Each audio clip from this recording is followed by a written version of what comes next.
I found a glitch in reality, and now I'm stuck. I think I broke reality. It all started with this door.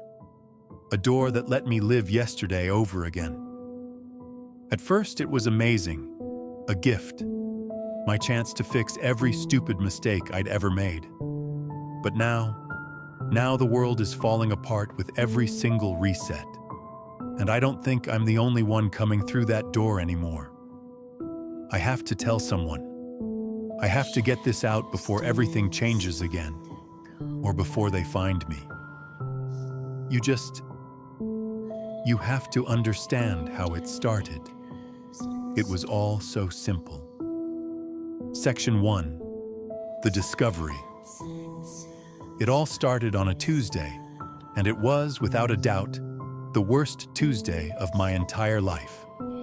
I woke up late, which kicked off this domino effect of tiny disasters. I spilled coffee all over the only clean shirt I had for a job interview I was already late for. The interview? A complete train wreck. I stammered. I was sweating. My mind just went totally blank when they asked me a simple question. I could feel their polite, fake smiles just weighing me down. After that, I met up with my friend, Sarah. I was hoping she'd feel sorry for me, but I was so wrapped up in my own head that I said something careless, something that really hurt her. We fought. It was a dumb, petty argument, but it felt massive. The day ended with me just walking home in the pouring rain, jobless, friendless, and completely soaked. My apartment building has this deep, forgotten basement. It's like a concrete tomb, just filled with old furniture and rusty pipes. I don't even know why I went down there. I guess I just couldn't face going back to my empty apartment to sit with my own failure. And it was there, tucked behind a stack of old newspapers from the 90s, that I saw it. A door. It wasn't on any of the building plans I'd know. It was old, made of this dark, heavy wood, with a tarnished brass knob. It didn't belong there. It just felt wrong. Curiosity, or maybe just desperation, got the best of me. I figured it was just an old service entrance nobody had used in years. I turned the knob. It was cold. So cold it felt like it was pulling the heat right out of my hand. The door swung open into nothing. Just darkness. Not a dusty, cobweb-filled dark, but a deep, silent, absolute void. There was no sound, no smell, just nothing. For a second I hesitated, but this weird feeling washed over me. It wasn't bravery. It was just a feeling that anywhere was better than here. So I stepped through, and I was in my bed. My alarm was blaring, 7 a.m. Tuesday. The sun was streaming through my window. My shirt, the one I'd ruined, was hanging on my closet door, perfectly clean. My phone buzzed, a text from Sarah. "Good luck with the interview today. You're gonna kill it." It wasn't a dream. It was Tuesday. All over again. Section 2. The Exploitation. That first loop, I was just completely disoriented. I walked through the whole day in a total daze. Was I losing my mind? Did I just dream that whole horrible day? I went to the interview, still shaken, and I did a little better. But my head just wasn't in it. I was so careful around Sarah, terrified we'd fight again.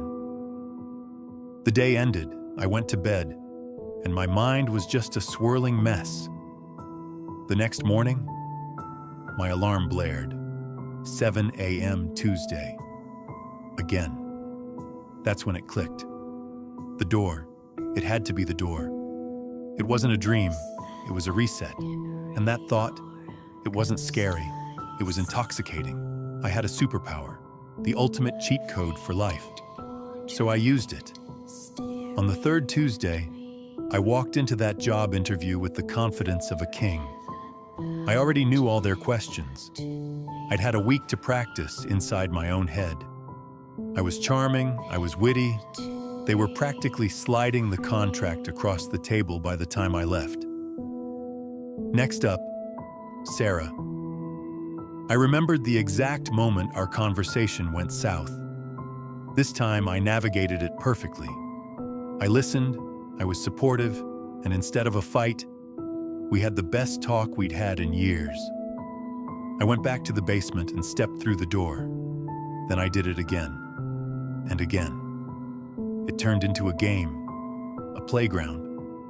I spent a day just learning a complicated guitar solo, my fingers fumbling for hours. The next morning, I woke up and played it perfectly. I spent another day reading a dense history book from cover to cover. The next loop, all that knowledge was just there.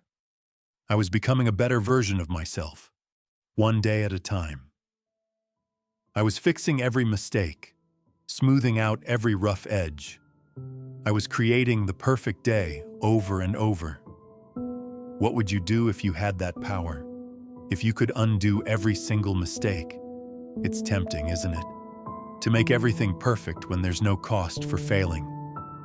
Section 3, the corruption. I think I looped about 30 times, 30 perfect Tuesdays. But on the 31st reset, something was off. It was small at first. The brand of coffee in my kitchen was different. Not just a new flavor, but a brand I'd never even seen before, with this weird, blocky lettering on the package. I just ignored it. A fluke. My memory playing tricks on me. I went through the door again.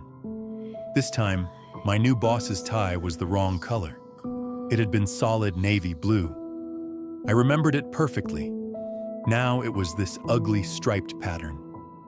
When I mentioned his usual blue tie, he just gave me a weird look and said he'd never owned a blue tie in his life. This cold feeling started to creep into my stomach. It felt like I was playing a video game and the save file was slowly getting corrupted. With every reset, the glitches got bigger. A street sign on my way to work had a letter flipped backward. A song on the radio had lyrics that were subtly but just wrong.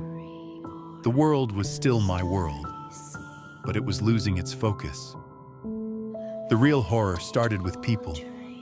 During one loop, I was talking to Sarah, and just for a split second, her eyes seemed to swap places on her face before snapping right back. I froze mid-sentence. My blood ran cold.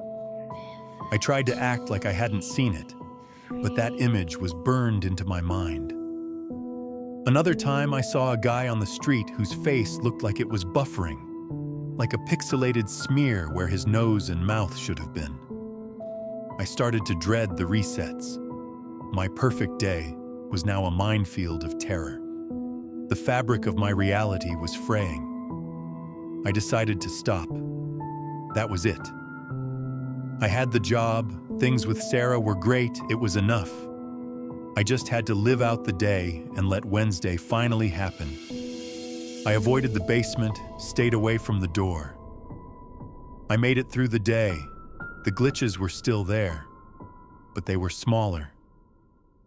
I was so relieved when I got into bed that night. It was finally over. But when I woke up, my alarm was blaring. 7 a.m. Tuesday. I hadn't gone through the door. The loop was no longer my choice. It was happening on its own. I was trapped. Section 4. The breakdown. I started keeping a journal to track the changes. The corruptions just got worse, more hostile. Sometimes conversations would just loop, the same 3 seconds repeating over and over until I physically ran out of the room. My own reflection in the mirror would move a split second after I did, its expression not quite matching my own. I was the only one who noticed. I was a ghost in a machine that was slowly, violently breaking down. I started to wonder if I was even real anymore, or if I was just a piece of bad code. Have you ever had a moment of déjà vu so strong it felt like you were remembering the future? A glitch that made you question everything? Section 5. The consequence. That's when I realized the worst part. The corruption wasn't just about things changing, it was about things arriving. During one horrible loop, I saw someone out of the corner of my eye, a tall, shadowy figure standing at the end of a long hallway. When I turned to look, it was gone. But I'd seen it. It wasn't a person. The proportions were all wrong. Too long, too thin, like a shadow that had been stretched. I started seeing them more often. A flicker in a shop window, a shape in my periphery. They were things that didn't belong. Things that looked like they were cut out of another reality and pasted badly into mine. I had opened a door, and I had held it open for way too long. This Tuesday morning, I woke up, and there were muddy footprints on my apartment floor. They weren't mine. They started at my front door, walked around my living room, and then just stopped. Right in the middle of the floor. There was nowhere for them to go. I know now I have to face it. I can't just wait for the reset. I have to go to the source. I have to go back to the basement. I'm writing this down, recording this, whatever this is. It's a final message. It's a warning. Don't look for shortcuts. Don't try to bend the rules of your world, because they might just break. And you are not going to like what comes crawling through the cracks. I can hear something now. A scratching. It's coming from the basement. I have to go. I have to see who else is using my door. And I have a terrible, terrible feeling that this time, they're here to stay.